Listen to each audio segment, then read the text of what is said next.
Yes, sir. अस्सलाम वालेकुम। सबसे पहले शुरू करता हूँ प्यारे अल्लाह पाक के नाम से। I hope you all doing well today. So today is our first introductory session on English, and here's our introduction to English. आज के हमारे पहले सेशन में मैं आप लोगों को इंग्लिश का थोड़ा सा एक तारुफ दे दूंगा, क्योंकि जब भी इंसान कहीं जाता है तो पहले अपना तारुफ देता है, या किसी भी चीज के बारे में कुछ भी होता है तो एवरीथिंग हैज इंट्रोडक्शन, उसमें इंट्रोडक्शन लाजमी होता है। सो अब आप लोग ये सोचते होंगे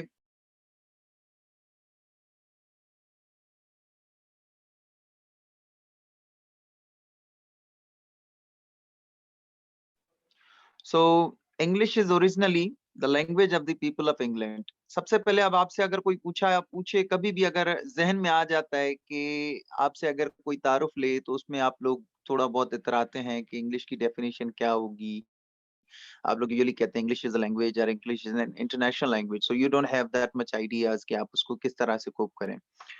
सबसे पहली बात ये कि English is originally the language of the people of England, क्योंकि ये जो इंग्लैंड की सरजमीन के लोग हैं, ये उनकी जुबान है। English is a vibrant and international language spoken around all the world. अच्छा, अब वाइब्रेंट का मतलब होता है एनर्जेटिक, यानी ताकतवर, पावरफुल। ये वो जबान है जो पूरी दुनिया में बोली जाती है, यानी जाहिर है इंटरनेशनल है, इंटरनेशनल यानी बैनुल अक़वामी। वाइब्रेंट का मतलब होता है powerful. So English is a vibrant and international language. अंग्रेजी जो है बहुत ही ताकतवर और बैनुल अक़वामी जुबान है, spoken around all over the world, जो कि पूरी दुनिया में बोली जाती है। ग्लोबल, ग्लोबल यानी वर्ल्ड वाइड, पूरी दुनिया के हिसाब से। और मैं चाहूंगा कि आप एक से एक पॉइंट जो है आप अपने साथ नोट करते जाएं ना। तो अगर आप जब नोट करेंगे तो it will help you understand things. Global use of English is growing for communication among speakers of other ये लैंग्वेजेस। स्लाइड्स हमें मिलेंगी बाद में? जी बिल्कुल, इंशाल्लाह आपको जी स्लाइड्स सर। भी मिलेंगी और लेक्चर की वीडियो रिकॉर्डिंग भी मिलेगी। और ओके इंटरप्ट आप साहब। उस सेंस में करें कि जब आपके पास आवाज ना आए या कोई कम्युनिकेशन प्रॉब्लम वगैरह हो, आप उसी टाइम आप इंटरप्शन वगैरह कीजिएगा, या मैं फिर आपको फिर बोलने का मौका दूंगा। Hold up your questions, note them down on your table, on your notebook, sorry. आप अपने साथ एक नोटबुक रखें और एक पेन रखें, ताकि आप एक से बढ़कर एक चीज आप नोट करते जाएं। एंड इवन दो आप अपने क्वेश्चंस भी इस नोटबुक पे रखें, फिर मैं आपको एक ऑप्शन दूंगा, मार्जिन दूंगा टाइम का, उसमें आप मुझसे क्वेश्चंस कीजिएगा, ताकि क्लास विदाउट एन इंटरप्शन अपने फ्लो में रहे। Global use of English is growing. अब वर्ल्ड वाइड जो इंग्लिश का इस्तेमाल है वो बढ़ रहा है। पहले हम थोड़ी डेफिनेशन देख लेते हैं कि व्हाट इज द डेफिनेशन। मैंने आपको इंट्रोडक्शन दे दिया है। Global use of English is growing for communication among speakers of other languages in places where English is not the majority language. Majority का मतलब होता है ज्यादा से ज्यादा। इन प्लेसेस वेयर इंग्लिश, उन जगहों पे जहां अंग्रेजी ज्यादा मिकदार में नहीं बोली जाती है, यानी कि लेट से पाकिस्तान है, पाकिस्तान में इंग्लिश जो है मेजॉरिटी लेवल है, मेजॉरिटी लेवल है, बट दैट बेसिक जो लैंग्वेज है हमारी, बेसिक हमारी जो लैंग्वेज है वो उर्दू है, और हमारे पास दूसरी भी लैंग्वेजेस हैं। So here in Pakistan English is the secondary language. So इसी तरह बहुत सारी कंट्रीज हैं वर्ल्ड वाइड। लेट्स से आप इंडिया की बात कर लें, या आप बांग्लादेश की बात कर लें, चाइना की बात कर लें, या जापान की बात कर लें, तो इनमें डिफरेंट डिफरेंट लैंग्वेजेस हैं।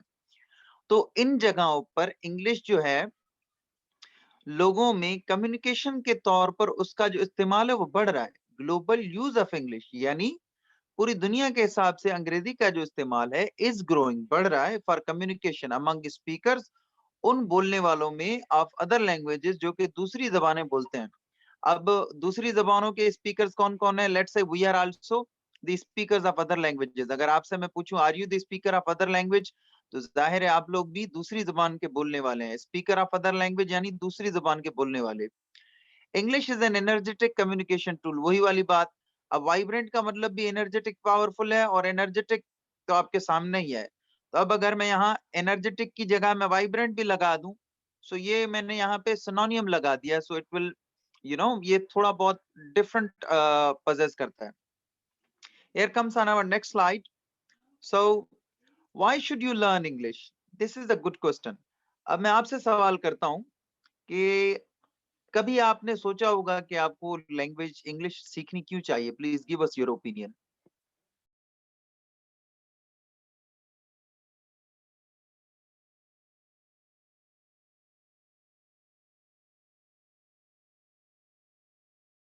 I'm waiting for your answer. No. For to communicate some other countries people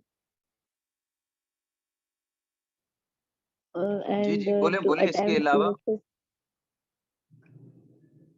CSS and to attempt CSS and sir graduation level भी अब totally English में है तो हमें English तो अपनी बेहतर करनी होगी। अच्छा चलें, ठीक है, मैं आपके ओपिनियन को यहाँ नोट डाउन कर लेता हूँ। सैरो सर, आप भी अपनी तरफ से कोई ओपिनियन दें इस हवाले से। सर मैं लिख के बताया, वो मेरा गला खराब है ना तो बोलने में मसला है। अच्छा चलें, कोई मसला नहीं है। देखें शाजिया, अकॉर्डिंग टू यू, आपने जैसे इंग्लिश के बारे में बताया कि ग्रेजुएशन लेवल भी अब इंग्लिश में है और जो तकरीबन चीजें हैं वो सारी हमारी इंग्लिश में हैं, ऐसा ही ना, जिस वजह से आप चाहती हैं कि Yes sir. इंग्लिश को सीखा जाए, बट वो जरूरी नहीं है। वो that is not the main cause that compels you to learn English. ठीक है, कंपेल्स का मतलब, कंपेल का मतलब होता है मजबूर करना, यानी कि वो प्राइम कॉज नहीं है, प्राइम सबसे बड़ा सबब नहीं है कि जो आपको मजबूर करता है कि आप इंग्लिश सीखो। Now why should you learn English? जैसे हमने यहाँ डेफिनेशन में सीखा कि English is an energetic communication tool. What is it? It is a communication tool around the world. अब आप एक ऐसी कंट्री में जाते हैं, let's say if you are a trader, मैं ये नहीं कहा कि आप, चलें ठीक है, let's take an example, whether you are a trader or you are a bureaucrat. Bureaucrat कौन लोग होते हैं? सिविल सर्वेंट्स ऑफ पाकिस्तान और civil servants, provincial civil servants even are called bureaucrats, उनको ब्यूरोक्रेट्स कहा जाता है। अब या तो आप एक ब्यूरोक्रेट हो, या आप एक ट्रेडर हो, या आप एक ऑर्डिनरी इंसान, आप किसी तरह के भी इंसान हो, आप अगर अपना मुल्क छोड़ के किसी और मुल्क जाते हो, या तो आप दौरा करने जाते हो, दौरा करना यानी विजिटिंग करने के लिए जाते हो, या आप किसी भी पर्पस के लिए जाते हो, या आप एक मिनिस्टीरियल डेलीगेशन के साथ जा रहे हो। जाहिर है bureaucrats are the part of ministerial delegation. Ministerial delegation ये होती है, डेलीगेशन को सिंपली मतलब होता है वफद। वफद यानी हुकूमत के तौर पर जब हुकूमत के भेजे हुए नुमाइंदे कहीं जाते हैं दूसरे मुल्क में अपने मुल्क को रिप्रेजेंट करने के लिए, तो उसको डेलीगेशन कहा जाता है। मिनिस्टीरियल डेलीगेशन यानी वज़राई वफद। तो लेट्स से या तो आप ब्यूरोक्रेट हो तो आप मिनिस्टीरियल डेलीगेशन में जाओगे, आप ट्रेडर हो तो आप बिजनेस मीटिंग्स के लिए जाओगे, या आप ordinary as an ordinary person हो तो आप विजिटिंग के लिए जाओगे। किसी भी हाल में आप अगर किसी दूसरी कंट्री जाते हो, वहां पे इंग्लिश नहीं बोली जाती। ओ सॉरी, वहां पे आपकी जो मदर टंग है वो नहीं बोली जाती है, but in fact they use any other language, and that time English will help you communicate to them easily. So this is what we can say, that English is an energetic communication, and even though it is our official language as well, it can ease most of our tasks, it can ease most of our communication, and it lifts up communicational barriers. यानी communicational barriers यानी कि जो communication के हवाले से जो जो कावटें होती हैं वो उनको उठा देता है। अब हम पढ़ेंगे speakers around the world. A third of the world's population speaks English, यानी कि पूरी दुनिया की जो आबादी का जो तीसरा हिस्सा है वो इंग्लिश बोलता है एज अ फर्स्ट और सेकेंडरी लैंग्वेज। अब फर्स्ट लैंग्वेज कैसे? फर्स्ट लैंग्वेज ऐसे कि जैसे हम लोग फर्स्ट लैंग्वेज कौन सी बोलते हैं? हम लोग फर्स्ट लैंग्वेज बोलते हैं अपनी मदर टंग। फर्स्ट लैंग्वेज का मतलब होता है मदर टंग। सो अब इंग्लिश जो है फर्स्ट लैंग्वेज के तौर पे अमेरिका में यूज की जाती है, ऑस्ट्रेलिया में यूज की जाती है, यूनाइटेड किंगडम में बोली जाती है, even though in London as well, London is a part of United Kingdom well, और कनाडा। आप इस तरह के कंट्रीज में जाएंगे, वेस्टर्न कंट्रीज में तो मोस्टली जो है इंग्लिश फर्स्ट कंट्री है, और अगर किसी कंट्री में फर्स्ट लैंग्वेज नहीं है, so it is a secondary language, like countries like Pakistan and India. Like Pakistan has millions of speakers in Pakistan, we have millions of speakers in Pakistan, we have millions of speakers in India as well. Even though मैं ये कहूंगा कि काफी जो है, काफी लोग जो है इंग्लिश को अब तो रोज बरोज जो है इंग्लिश का रुझान बढ़ता जा रहा है। Is it clear? Yes sir. Yes sir. आप लोग अपने साथ नोट भी करते जा रहे हैं ना? So let's Yes get sir. back to No. the slide. हम लोग बिल्कुल जीरो से स्टार्ट करेंगे, एंड इंशाल्लाह फ्रॉम जीरो से लेकर जो बिगिनिंग होती है, यानी कि हमारा जो मेन मोटिव है, हमारा ये मोटिव है कि हमने एट द एंड तक जाना है, correction of errors and regular use of English तक जाना है। उसमें हमने पार्ट्स ऑफ स्पीच को डीपली पढ़ना है, क्योंकि तकरीबन करेक्शन ऑफ एरर्स जो हैं, मिस्टेक्स वगैरह जो आती हैं, वो पार्ट्स ऑफ स्पीच में आती हैं कि जहां पे एडजेक्टिव लगा होता है वहां एडजेक्टिव की जगह नाउन लगा होता है, और जहां नाउन के साथ कोई आर्टिकल लगता है तो वहां वो एडजेक्टिव के साथ लग जाता है। और इवन डिपेंड्स कि प्रपोजिशन का यूज जो है नाउन के साथ होता है, कहीं एडजेक्टिव के साथ लग जाता है। सो इस तरह के बहुत सारे आपके पास ब्लंडर्स आएंगे जो कि आपको सीएसएस कि इंग्लिश में आपके काम आएंगे, या आप एक लिखना चाह रहे हो कुछ, if you wish to become a writer, these things will help you. So हम जीरो से बिल्कुल शुरू करेंगे। So let's begin with noun. Noun होता क्या है? कभी आपने सोचा होगा, इवन दो कि आपने अगर जिंदगी में आप सोच रहे होंगे कि आपने पहले भी नाउन पढ़ा है, बचपन से नाउन पढ़ते हुए आए, आप 5वीं क्लास में आपने नाउन पढ़ा, तीसरी क्लास में आपने नाउन पढ़ा, 8वीं क्लास में आपने नाउन पढ़ा। सो नाउन नाउन पढ़ते पढ़ते आ रहे हैं, बट मैं आपसे ये पूछूंगा कि क्या आपने 5वीं क्लास में या 6ठी क्लास में या इवन 8वीं क्लास में जो नाउन पढ़ा या 3rd क्लास में आपने जो नाउन पढ़ागा, क्या आपने उसको डीपली कभी पढ़ा था? कि अगर मैं आपके सामने अनीता या मैंने आपके सामने लंदन लिखा है, तो ये कौन सा नाउन है और ये कौन सा नाउन है? What is the difference between them? So let's have a look at the definition.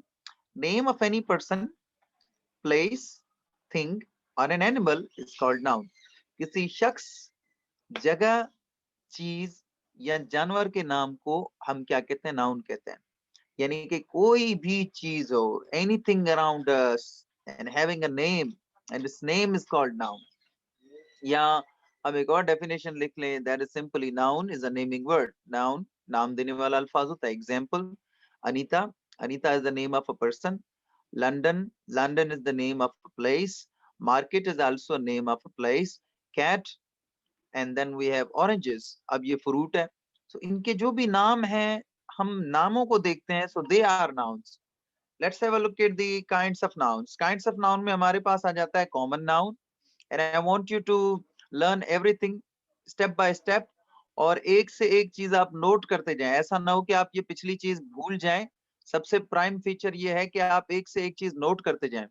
Common noun, क्योंकि हमें ऑलरेडी पता है कि कॉमन का मतलब क्या होता है। कॉमन का मतलब होता है आम। अब पूछ रहा है a common name, a common noun is the name given to all things और पर्सन्स ऑफ वन काइंड। अब यहाँ पे हमारे पास इस डेफिनेशन में इतना इजी कर लिया हमारे लिए कि एक आम नाम किसको दिया जाता है? एक ही किस्म की बहुत सारी चीजों को एक नाम दिया गया। Let's say book. अब मुझे नहीं पता किस तरह की बुक है। बुक तो बुक है। अब बुक तो इंग्लिश की बुक हो सकती है, या हमारी किसी नाम के साथ बुक हो सकती है। लेट्स से ओरेटर्स वर्चुअल एकेडमी की बुक हो सकती है। तो इसी तरह हमारे पास स्कूल है। कौन सा स्कूल है? जॉन्स हाई स्कूल हो गया, ये कराची सिटी स्कूल हो गया। कौन सा स्कूल है? We don't have any kind. अब स्कूल किस तरह के हैं? यहाँ पे क्या बता रहे हैं? Persons of one kind. तो अब अगर मैं पर्सन्स ऑफ वन काइंड की जगह पे मैं लिख दूं स्कूल्स ऑफ वन काइंड कर देता हूँ। स्कूल्स ऑफ वन काइंड कैसे? अब लेट्स से स्कूल मैंने लिख दिया है। अब सारे स्कूल तो स्कूल है, मुझे तो नहीं पता कौन सा स्कूल है। इसी तरह टीचर हो गया, या इसी तरह गर्ल हो गया। अब टीचर कौन सी है, गर्ल कौन सी है? So I don't know. Well that is elaborated by proper noun. Proper noun का मतलब है अ पर्टिकुलर। पर्टिकुलर वर्ड का मतलब होता है खास। आई सजेस्ट कि अगर आप इन सबको अपने साथ नोट करते जाएं तो ये आपके लिए हेल्पफुल होगा। A particular name given to any person, place और thing is called proper noun. किसी भी शख्स, चीज या जगह के नाम को कोई खास नाम दिया जाए तो हम उसे प्रॉपर नाउन कहते हैं। लेट्स से अनीता। ना हमने यहाँ पे एक गर्ल लिखा था, अब लड़कियां तो बहुत सारी हैं, but now we have Anita here. अब हमें पता चल गया स्पेसिफिकली अनीता की बात हो रही है, सो अनीता इज प्रॉपर नाउन। इसी तरह टीचर हमने लिखा और यहाँ पे हमने मिस्टर फहीम लिखा, so we know mister Fahim is the teacher, so this becomes proper noun. या मैं अगर यहाँ मिस्टर फहीम की जगह यहाँ बॉय आ जाता, टीचर आ जाता, well I am also a teacher, and apart from being a teacher, what is my gender? My gender is I am male, I am boy. So इसी तरह अब हमारे पास दूसरा स्कूल का एग्जांपल, जैसे मैंने आपको बताया स्कूल है, तो स्कूल कॉमन नाउन बन जाता है, तो उसका प्रॉपर नाउन बन जाएगा द सिटी स्कूल। या आप अपने एरिया के किसी भी स्कूल का नाम जब लिखेंगे, सिटी स्कूल हो गया, कराची स्कूल हो गया, लाहौर हाई स्कूल हो गया, या लाहौर ग्रामर स्कूल हो गया, या उकाड़ा ग्रामर स्कूल हो गया, ETC XYZ।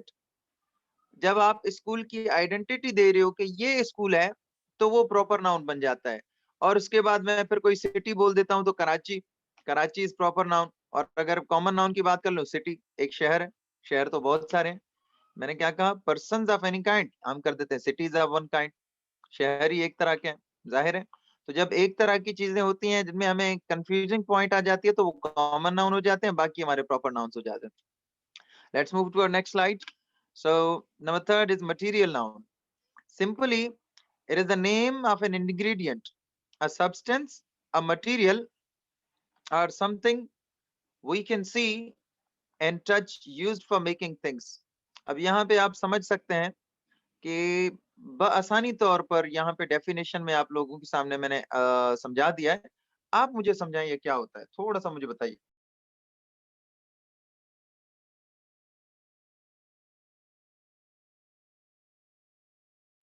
जी शाजिया।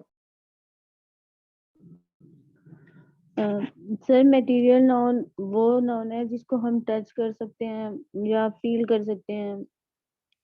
एक खास किस्म की चीजें होती हैं जैसे गोल्ड, आयरन, स्टील, इनको हम टच कर सकते हैं, उठा सकते हैं, फील कर सकते हैं कि ये कोई चीज है। लाइक मटेरियल वगैरह से बनी होती हैं, जैसे शुगर है, ये भी कुछ मटेरियल्स को मिक्स करके बनाता है स्टील, तो ये उसको कहते हैं।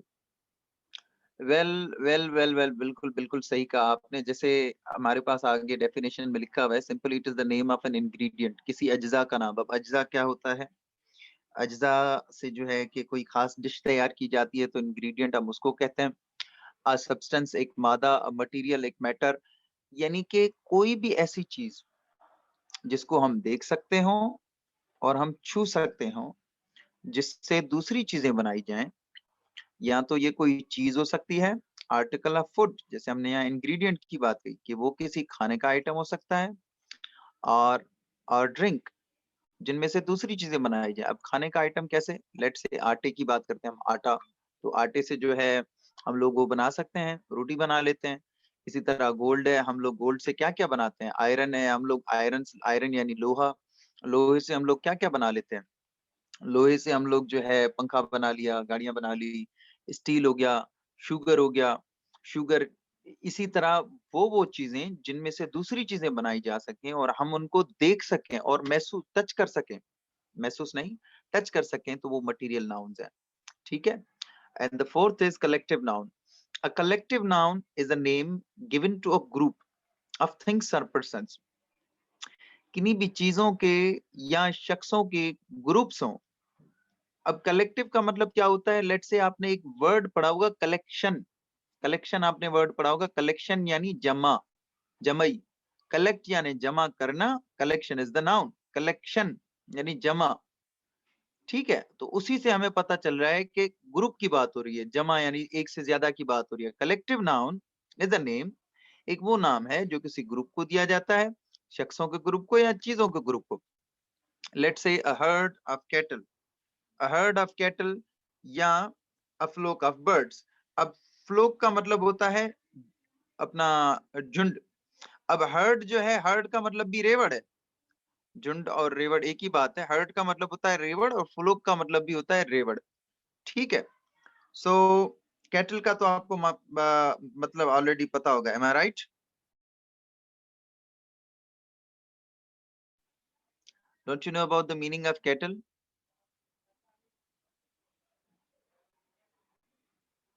Shazia, are you there? Yes sir. Sir मवेशी जो होते हैं, जानवरों का बिल्कुल ग्रुप एग्जैक्टली होता है। अब देखें, यहाँ पे मैंने अ फ्लोक ऑफ बर्ड्स लिखा है। Saro sir, are you there? I have a question from both of you. Saro Yes, sir, sir, I'm could you here. please say a word? जी sir, a flock Saro of sir, birds. एक आपके सामने a herd of cattle है और एक आपके सामने a flock of birds है। However, herd का मतलब भी रेवड़ है, flock का मतलब भी रेवड़ है। What is the difference between why did I use flock for birds and why I have used herd for the cattle? Instead, Why did I not choose to use one word for both of them? Sir दोनों मतलब different से belong करते हैं ना, तो bird जो हैं वो ऊपर उड़ते हैं, मतलब एक झुंड की फॉर्म में, और मवेशी को खुद आंका जाता है। Okay, got it. So Shadiya, आप अपना ओपिनियन दें इसके हवाले से जरा। ओपिनियन देना बहुत जरूरी है। ओपिनियन देना यानी आप जब अब से आदत डालेंगे ना, लेट मी फिनिश इट, आप जब अब से आदत डालेंगे ना ओपिनियन देने की, ओपिनियन से मतलब क्या होता है कि अब से अगर मैं आपको आदत डलवाता जाऊंगा ओपिनियन देने की, तो जिस दिन मैं आपको एक क्रिएटिव राइटिंग की बात करेंगे ना हम, क्योंकि हमारा जो आखिरी टॉपिक है that is called creative writing, हमने जो है कि एसेज लिखने हैं and we have to write impressive essays. तब जब हम क्रिएटिव राइटिंग करेंगे तो अब से जब आपको ओपिनियन देने की आदत होगी तो तब आपको प्रॉब्लम नहीं होगी, आप अपनी तरफ से ओपिनियंस को ही कन्वर्ट कर दोगे। जी Shadia, you may speak up now. Sir according to me different species के लिए हम डिफरेंट वर्ड्स यूज करते हैं। इस तरह बर्ड्स और कैटल जो डिफरेंट स्पीशीज से बिलोंग करते हैं, तो इसलिए इनके लिए डिफरेंट डिफरेंट वर्ड्स यूज किए हैं। Marvellous Shadia, marvellous, absolutely nice. Cattle के लिए जब हम मवेशियों के ग्रुप की बात करेंगे तो हम कौन सा वर्ड यूज करेंगे? हम हर्ड यूज करेंगे। इसी तरह जब हम बर्ड्स के ग्रुप की बात करेंगे तो हम फ्लॉक यूज करेंगे। अब बर्ड्स जैसे what do I mean by flock और what do I mean by birds? Birds एक तरह के जब परिंदे होते हैं, आपने देखा है ना, परिंदे जब होते हैं तो वो झुंड में निकलते हैं। लेट्स से हमारे पास एक बर्ड की टाइप है that is called gulls. anyone know about gulls? Gulls का मतलब क्या होता है? Let me write it down here. This is gulls. Gulls. ये जो है ये भी एक परिंदा है, पर मैं आप लोगों से पूछ रहा हूँ, आपने कभी सुना है गुल्स कौन से होते हैं? What are they? जिनको मुर्गा भी कहा जाता है। Now do you know about them? जिनको मुर्गा भी कहा जाता है। जी sir. Anyways, if you don't know, I advise you to search it after the classes, after the class conclusion. So we have fifth kind of noun that is called abstract noun. अब abstract noun क्या होता है? An abstract noun is the name given to a quality, a state, or a concept, the thing that we can neither touch nor see, though we can think of them. अब ये जो है material noun से बिल्कुल opposite है। हमने material noun में क्या सीखा था? वो चीजें जिनको हम टच भी कर सकें और देख भी सकें। यहाँ पे हम उनको देख तो सकते हैं, क्या हम देख सकते हैं उनको? Are we able to watch them? The things that we can neither touch nor see. ना देख सकते हैं ना छू सकते हैं, though we can think of them, पर हम उनके बारे में सोच सकते हैं। We can feel them. हमें पता है कि वो एग्जिस्ट करती हैं, but we can neither touch them nor we can see them. ना छू सकते हैं ना हम जो है उसको देख सकते हैं। तो नेदर और नार का जो यूज होता है, sir I want you to practice neither and nor, एंड इसका मैं आपको पर्सनली नेदर और नार का यूज समझा रहा हूँ। जैसे हमारे पास एग्जाम्पल है लव यानी प्यार, ऑनेस्टी ईमानदारी, सॉफ्टनेस, सॉफ्टनेस यानी नरमी, ऑनेस्टी हो गई, सॉफ्टनेस हो गई, लव हो गया। क्या आप इन तीनों में से किसी भी एक चीज को छू सकते हो? रैपिड जवाब दे, रैपिड रैपिड जवाब दिया करें। No sir. तो ये एब्स्ट्रैक्ट नाउन्स हैं। So we have 5 kinds of nouns here. पहला हमारा नाउन हो जाता है हमारा कॉमन नाउन हो जाता है, फिर प्रॉपर नाउन हो जाता है, फिर मटेरियल नाउन हो जाता है, और फिर एब्स्ट्रैक्ट नाउन हो जाता है। वेल मैं आप लोगों को ये नहीं कहूंगा कि आप लोग स्लाइड्स आपको शेयर की जाएंगी। I am not suggesting that kind of thing, because आप लोग जब स्लाइड्स की बात करते हैं